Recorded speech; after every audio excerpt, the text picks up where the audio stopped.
Hello नमस्कार बच्चों। आप सभी को मालूम है कि 4 फरवरी से यानी कल से यूपीएससी की जो सीएससी एग्जामिनेशन को लेकर एप्लीकेशन फॉर्म भरने की शुरुआत हो चुकी है। आप में से कई बच्चे हड़बड़ा कर एग्जाम का फॉर्म भरने जाएंगे, इससे बचिएगा।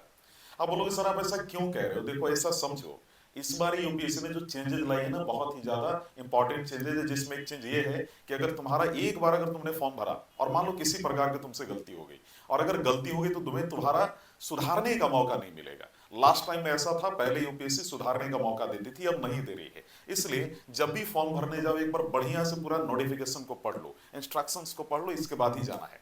देखिए इस बार यूपीएससी ने 4 स्टेज इंट्रोड्यूस किया है एप्लीकेशन फॉर्म फिल करने का। पहला तो यह है कि अकाउंट क्रिएशन, यानी कोई भी अगर कैंडिडेट यूपीएससी के एग्जामिनेशन देना चाहता है, एलिजिबिलिटी फुलफिल कर रहा है, तो उसको पहले यूपीएससी है ना .nic.in पर जाना होगा। ठीक है।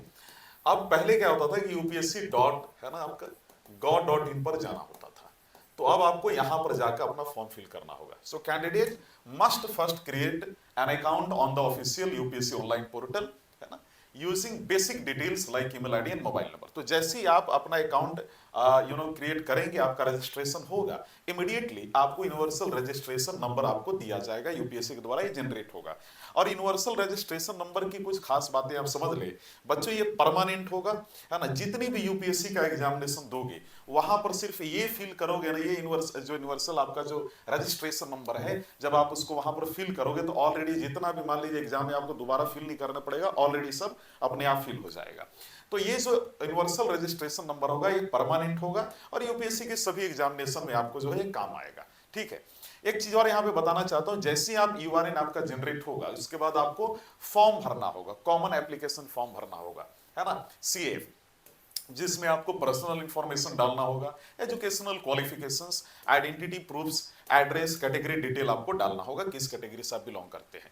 चूंकि ये कॉमन है ना, so you do not have to refill it for every examination. तो एक बार जब आप फिल कर देंगे इस बारी, तो आपको हर साल फिर आपको फिल नहीं करना पड़ेगा, है ना। जैसे मान लो अगले साल को एग्जाम दे रहे हो तो आपको दोबारा सीएफ यानी कॉमन एप्लीकेशन फॉर्म फिल नहीं करना पड़ेगा, क्योंकि ऑलरेडी आपने इस साल फिल कर लिया है। तो बार बार जो आपको जो काफी प्रॉब्लम होता था फिल करने में फिर से, है ना, तो उससे आप बचेंगे। तो ये जब एक बार आप फिल हो जाएगा तो अगले बार जब भी जैसे ही आप यूआरएन डालोगे, है ना, फॉर्म भरते वक्त, उस दौरान वो सारी चीजें अपने आप फील्ड आपको दिखेंगी, है ना। तो ये चीज याद रखना है। जब ये हो जाए, सीएफ आपका फॉर्म भरा जाए, तो आपको एग्जामिनेशन स्पेसिफिक मॉड्यूल, है ना, उससे उस स्टेज से होकर गुजरना पड़ेगा। ये चौथी स्टेज है। ये this is the final stage where candidate choose examination centre आपका कहां होगा, आपको वहां पर चूज करना होगा, यानी ये चौथा स्टेज है। अपना पेमेंट करना होगा, जो भी आपका फी है अपने कैटेगरी के अनुसार। सर्विस प्रेफरेंस अभी आपसे मांगा जाएगा कि आपके सर्विस प्रेफरेंस क्या, आप आईपीएस चाहते हैं, आईएएस चाहते हैं, ये सारी चीजें। Optional subject medium of examination आपको करना होगा। So only this part changes for each examination, है ना। मान लीजिए कि आप यूपीएससी का अगले साल फिर से सीएससी का एग्जामिनेशन दे रहे हैं, तो जो ऊपर का जो 3 स्टेज है वो सेम रहेगा। यूआरएन डालोगे, सारे अपने आप चीज अपडेट हो जाएंगी, ये वाला चीज खाली आपको फिर से भरना पड़ेगा। दूसरी चीज, अगर मान लो तुम यूपीएससी की दूसरे एग्जामिनेशन के लिए फॉर्म फिल कर रहे हो, तो यूआरएन डालोगे, सारी ऑलरेडी डिटेल रहेंगी। उस एग्जामिनेशन के लिए आपको चौथा स्टेज जो भी उसके लिए ऑलरेडी एप्लीकेबल है वो फिल करना होगा। तो आपको ये समझ में आ गया होगा। एक चीज और है, इस बार जो इंट्रोड्यूस किया गया है कि live photo capture is now mandatory, है ना, इट्स वेरी इंपॉर्टेंट। तो one of the biggest updates in 2026 is live photograph capture. तो हर बच्चे को जब भी वो मान लो फॉर्म भर रहा है, तो उसको अभी का यानी रिसेंट का, ऐसा नहीं चलेगा कि 3-4 साल पहले वाला आप डाल दिए। सो आपको रिसेंट फोटो वहां पर अपलोड करना होगा, और उसी दौरान आपका एक लाइव फोटो जो है कैप्चर किया जाएगा during the form filling process, है ना। So both photo must be clear and match your appearance. ऐसा नहीं कि एक फोटो जो है डाले दूसरा है और जो लाइव वाला लिया गया दूसरा, तुरंत रिजेक्ट कर दिया जाएगा आपका जो एप्लीकेशन फॉर्म। सो अगर मान लो तुम्हारा फोटो ब्लर्ड है, मिसमैच्ड है, इमेज है, तो हो सकता है कि तुम्हारा फॉर्म रिजेक्ट हो जाए। तो ऐसी गलती मत करना, है ना। And this step is introduced to prevent basically impersonation and sure identity verification. Last में कई गलतियां हुई हैं, कई लोगों ने बहुत डिस्क्रिपेंसीज की हैं, तो उसको लेकर यूपीएससी थोड़ा इस बार सीरियस हुई है। एक चीज और आपको बताना चाहता हूं यहां पर कि न्यू सिग्नेचर अपलोड रूल यहां पर किया गया है। सो आपको एक व्हाइट पेपर पे, जैसे होता है ना सिग्नेचर अपलोड, तो व्हाइट पेपर पे, A4 साइज पेपर पे, जैसा भी पेपर हो, आपको 3 बार, है ना, आपको यूजिंग ब्लैक इंक यानी ब्लैक इंक से आपको साइन करना होगा। वो तीनों बार जो करोगे उसको स्कैन करेगा, है ना, जो कैफे वाला, या तुम अगर खुद से फॉर्म फिल कर रहे हो तो उसको तुमको अपलोड करना होगा, है ना। The signature must be clear and readable, ऐसा नहीं कि कुछ हम लिख दिए जैसे तैसे, है ना। तो अगर अनक्लियर दिख रहा है तो फिर से रिजेक्ट होने की संभावना है। इस बार एक और बहुत बड़ी चेंज की गई है, आधार बेस्ड वेरिफिकेशन इनकरेज किया गया है। यूपीएससी ने स्ट्रांगली कई बार एडवाइस किया है कैंडिडेट्स को कि आप अपना आधार प्राइमरी आइडेंटिटी के तौर पे यूज करें, है ना।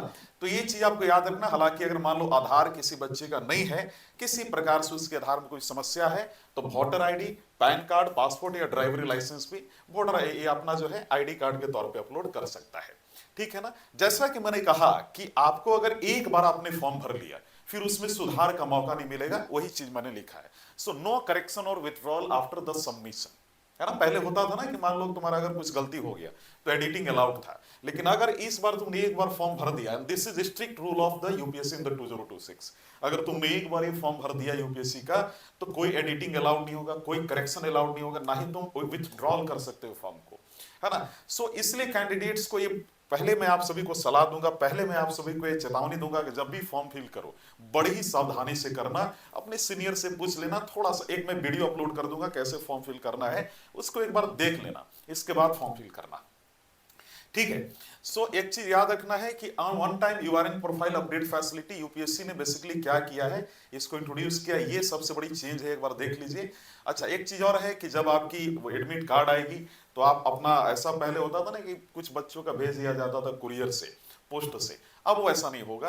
अब आपको क्या करना होगा कि अपना एडमिट कार्ड, जैसे बहुत सारे हम लोग अधिकतर बच्चे तो एडमिट कार्ड डाउनलोड ही करते हैं, तो आप अपने एडमिट कार्ड डाउनलोड कीजिए, ई एडमिट कार्ड, है ना, फ्रॉम द यूपीएससी वेबसाइट। और जो वैलिड फोटो आईडी है जिसको आपने एग्जामिनेशन फिल करते वक्त भरा था, एग्जामिनेशन सेंटर पे दोनों ले जाएंगे, है ना। जब ले जाएंगे आपको एग्जाम में बैठने के लिए अलाउ किया जाएगा। लेकिन एक बड़ी अजीब सी चीज इस बार इंट्रोड्यूस की गई, वो ये है कि फेस ऑथेंटिकेशन आपके एग्जामिनेशन सेंटर पे होगा, है ना। So UPSC has introduce mandatory for the face authentication at exam centre, every candidate must undergo face verification आपका होगा उस दौरान, है ना। इसके बाद आइडेंटिटी चेक होगा, तलाशी आपकी होगी, कहीं कोई चोरी वोरी का तो व्यवस्था नहीं किए हो, है ना। सो अराइविंग अर्ली इज रिकमेंडेड। अगर मान लीजिए कि आप अगर पहले सेंटर पे पहुंच जाए तो ज्यादा अच्छा है, इसलिए मैं कह रहा हूं क्योंकि ये तीनों प्रोसेस आपको गुजरना पड़ेगा, है ना, तो समय लग सकता है, डिले हो सकता है ना। तो इसलिए पहले पहुंचो, है ना, थोड़ा सा 1 घंटा पहले अपने सेंटर पे पहुंचे ताकि सारी प्रोसेस से आप गुजर पाए, ठीक है। सो की पॉइंट्स कैंडिडेट्स मस्ट रिमेंबर, एक बार आपने यूआरएन आपको क्या करना है,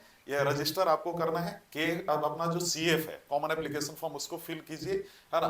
फिर इसके बाद अपना लाइव फोटो और क्लियर सिग्नेचर अपलोड कीजिए। आधार जो है आपको वेरिफिकेशन कराना होगा। Double check form before submission, एक बार जैसे ही आप फॉर्म भरने सबमिट कीजिएगा एक बार फिर से रीचेक कर लीजिएगा कहीं कोई गलती तो नहीं है, बढ़िया से, है ना, क्योंकि कोई करेक्शन अलाउड नहीं है। और जब आपका फॉर्म भर जाएगा कुछ दिन बाद एग्जामिनेशन के पहले एडमिट कार्ड आ जाएगा, उसको आप अपलोड डाउनलोड कर लीजिएगा। देखिए एक चीज याद रखिएगा, मैं फिर से कहना चाहता हूं, इस बारी फॉर्म भरते वक्त बहुत ही बारीकियों से, मतलब बढ़िया कैफे में जाओ, अगर अपने पास अगर सारी व्यवस्था नहीं हो तो, जो कैफे ऑलरेडी सारा फॉर्म भर रहा हो, जिसको एक्सपीरियंस हो, हड़बड़ी में फॉर्म नहीं भरना है। अगर तुम खुद एक्सपीरियंस दो फॉर्म भरने में तो खुद से भरो, बड़े आराम से भरो, हड़बड़ा कर नहीं भरना, इरिटेट होकर नहीं भरना है ना, बहुत ही काल्म माइंड से भरना है। लेकिन क्योंकि एक बार अगर कहीं कुछ गलती हुआ दोबारा मौका नहीं मिलेगा। चले, थैंक यू, होप आप सभी को समझ में आया होगा, धन्यवाद।